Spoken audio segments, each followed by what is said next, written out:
Hello students, आज हम लोग पॉलिटी के कुछ नए इम्पोर्टेंट क्वेश्चंस देखेंगे जो कि घटना चक्र में दिए हैं। देखें, आमतौर पे भारत के प्रधानमंत्री होते हैं संसद का सदस्य नहीं, लोकसभा का सदस्य, राज्यसभा का सदस्य, दोनों सदनों का सदस्य। इसका सही आंसर है बी, लोकसभा का सदस्य।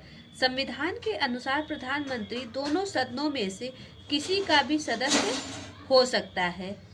आमतौर पर वह लोकसभा का सदस्य होता है क्योंकि वह लोकसभा जनता के द्वारा प्रत्यक्ष रूप से निर्वाचित निकाय है और वह लोकतांत्रिक ढंग से निर्वाचित सरकार का प्रतिनिधित्व करता है। फिर भी राज्यसभा से प्रधानमंत्री बनाए जाने पर कोई प्रतिबंध नहीं है, लेकिन ज्यादा लोकतांत्रिक यही है कि वह लोकसभा का सदस्य हो। नेक्स्ट है, council of scientific and industrial research का अध्यक्ष कौन होता है? Council of scientific and industrial research का अध्यक्ष कौन होता है? भारत के राष्ट्रपति, भारत के उपराष्ट्रपति, भारत के प्रधानमंत्री, union minister of science and technology. इसका सही आंसर है सी, भारत के प्रधानमंत्री। वैज्ञानिक एवं औद्योगिक अनुसंधान परिषद council of scientific and industrial research के अध्यक्ष भारत के प्रधानमंत्री होते हैं। नेक्स्ट है, राष्ट्रीय सुरक्षा समिति का प्रधान कौन होता है? गृह मंत्री, प्रधानमंत्री, राष्ट्रपति और उपराष्ट्रपति। इसका सही आंसर है बी, प्रधानमंत्री। राष्ट्रीय सुरक्षा समिति का प्रधान प्रधानमंत्री होता है। नेक्स्ट क्वेश्चन है, भारत के प्रधानमंत्री की नियुक्ति के समय जरूरी नहीं कि वह संसद के दोनों सदनों में से एक का आवश्यक रूप से सदस्य हो, परंतु उसे 6 माह के अंदर आवश्यक रूप से दोनों में से एक सदन का सदस्य हो जाना चाहिए। बी है, जरूरी नहीं कि वह संसद के दोनों सदनों में से एक का आवश्यक रूप से सदस्य हो, परंतु उसे 6 माह के अंदर लोकसभा का सदस्य हो जाना चाहिए। थर्ड है, संसद के दोनों सदनों में से एक का आवश्यक रूप से सदस्य होना चाहिए। नेक्स्ट है, आवश्यक रूप से लोकसभा का सदस्य होना चाहिए। इसका सही आंसर है ए, जरूरी नहीं कि वह संसद के दोनों सदनों में से एक का आवश्यक रूप से सदस्य हो, परंतु उसे 6 माह के अंदर आवश्यक रूप से दोनों में से एक सदन का सदस्य हो जाना चाहिए। राष्ट्रपति द्वारा उस व्यक्ति को प्रधानमंत्री नियुक्त किया जाता है जिसे लोकसभा में बहुमत प्राप्त दल के द्वारा अपना नेता चुना जाता है। प्रधानमंत्री की नियुक्ति के समय उसका किसी सदन का सदस्य होना आवश्यक नहीं है, किंतु प्रधानमंत्री पद पर नियुक्त किए जाने के 6 माह के भीतर उसे किसी एक सदन का सदस्य बन जाना आवश्यक होगा, अन्यथा 6 माह बाद वह अपने पद पर नहीं बना रह पाएगा। भारत का प्रधानमंत्री बनने के लिए न्यूनतम आयु कितनी होनी चाहिए? 21 वर्ष, 25 वर्ष, 30 वर्ष, 30 वर्ष, 35 वर्ष। इसका सही आंसर है 25 वर्ष। संविधान के अनुच्छेद 75(1) के अनुसार राष्ट्रपति प्रधानमंत्री की नियुक्ति करेगा। वह व्यक्ति संसद सदस्य, लोकसभा या राज्यसभा होना अनिवार्य है अथवा 6 माह के भीतर उसे संसद का सदस्य होना होगा। अर्थात लोकसभा के सदस्य के लिए कम से कम आयु 25 वर्ष तथा राज्यसभा के सदस्य के लिए कम से कम 30 वर्ष की आयु का होना चाहिए। अतः इस हेतु न्यूनतम आयु 25 वर्ष लोकसभा सदस्य हेतु है।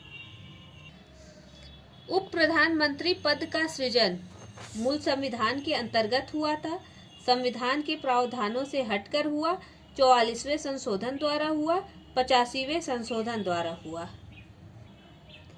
इसका सही आंसर है बी, उप प्रधानमंत्री पद का उल्लेख संविधान में नहीं है तथा राजनीतिक बाध्यताओं के कारण संविधान के प्रावधानों से हटकर इस पद का सृजन किया जाता है, जो कि पूर्णतः गैर संवैधानिक पद है।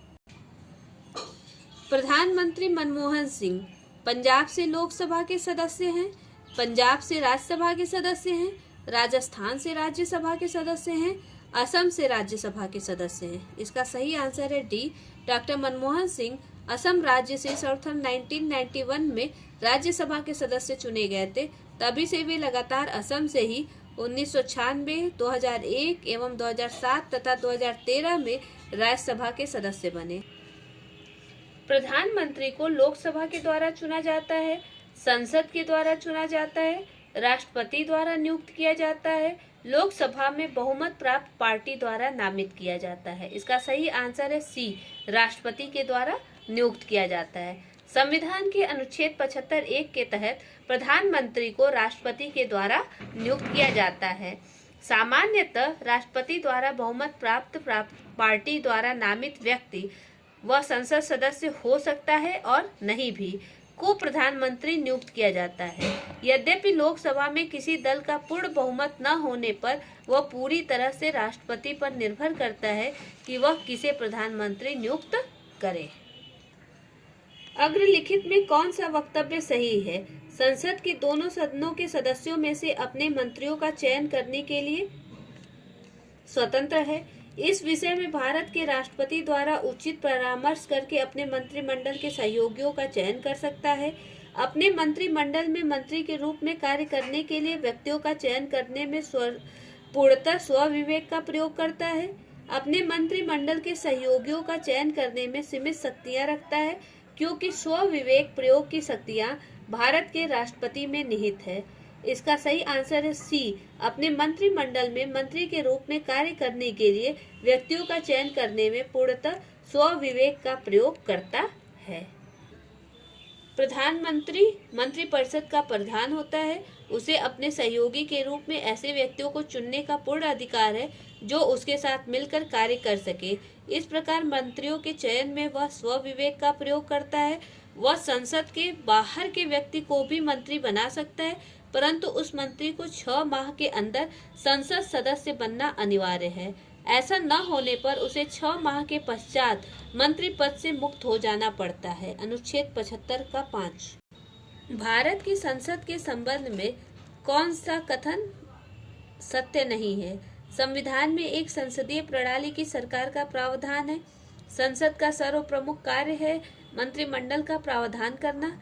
मंत्रिमंडल की सदस्यता निम्न सदन तक सीमित है। मंत्रिमंडल को लोकप्रिय सदन में बहुमत का विश्वास प्राप्त होना चाहिए। इसका सही आंसर है सी, मंत्रिमंडल की सदस्यता निम्न सदन तक सीमित है। नेक्स्ट क्वेश्चन है, मंत्रिपरिषद सामूहिक रूप से उत्तरदायी होता है लोकसभा के प्रति एक संवैधानिक बाध्यता के अंतर्गत अनुच्छेद 75(3) के अनुसार, अनुच्छेद 74(3) के अनुसार। उपरोक्त में से कौन से कथन सही है? 1 और 2 केवल, 1, 2 और 3 केवल, 1, 3 और 4 केवल, 1, 2, 3 और 4। इसका सही आंसर है बी, 1, 2 और 3 केवल। 1, 2 और 3 क्या है? पहला है लोकसभा के प्रति, दूसरा है संवैधानिक बाध्यता के अंतर्गत और तीसरा है अनुच्छेद 75(3) के अनुसार। संविधान के अनुच्छेद 75(3) के अनुसार मंत्रिपरिषद सामूहिक रूप से लोकसभा के प्रति उत्तरदायी होता है। यह एक संवैधानिक बाध्यता है, अतः अभिष्ट उत्तर विकल्प बी होगा। अनुच्छेद 74(3) संविधान में नहीं है। नेक्स्ट है, मंत्रिपरिषद सामूहिक रूप में से निम्न में से किसके प्रति उत्तरदायी है?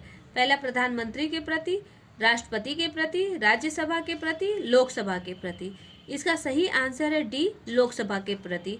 मंत्रिपरिषद सामूहिक रूप से लोकसभा के प्रति उत्तरदायी होता है। नेक्स्ट है, केंद्रीय मंत्रिपरिषद के त्याग देने के उपरांत निम्नलिखित में से कौन एक सही स्थिति नहीं है? राष्ट्रपति शासन लागू हो जाएगा, राष्ट्रपति वैकल्पिक व्यवस्था बनने तक उसने बने रहने के लिए कहेंगे, वैकल्पिक व्यवस्था से अभिप्राय है कि यथासंभव शीघ्र नई सरकार के गठन हेतु आम चुनाव कराया जाए, अपदस्थ मंत्रिपरिषद अपने पद पर नई सरकार बनने तक अपने पदभार का निर्वाह करेगी। इसका सही आंसर है ए, राष्ट्रपति शासन लागू हो जाएगा। यानी कि केंद्रीय मंत्रिपरिषद जब भी त्याग पत्र देगा तो उस स्थिति में क्या होगा? वहां पर राष्ट्रपति शासन लागू हो जाएगा। राष्ट्रपति शासन अनुच्छेद 356 के अंतर्गत 2 आधारों पर घोषित किया जा सकता है। एक तो अनुच्छेद 356 में ही वर्णित है और दूसरा अनुच्छेद 365 में भारतीय संविधान में केंद्रीय मंत्रिपरिषद के त्यागपत्र देने की स्थिति में राष्ट्रपति शासन लागू होने की कोई व्यवस्था नहीं है। वैकल्पिक व्यवस्था नई सरकार का गठन होने तक वही मंत्रिपरिषद कार्य करती है।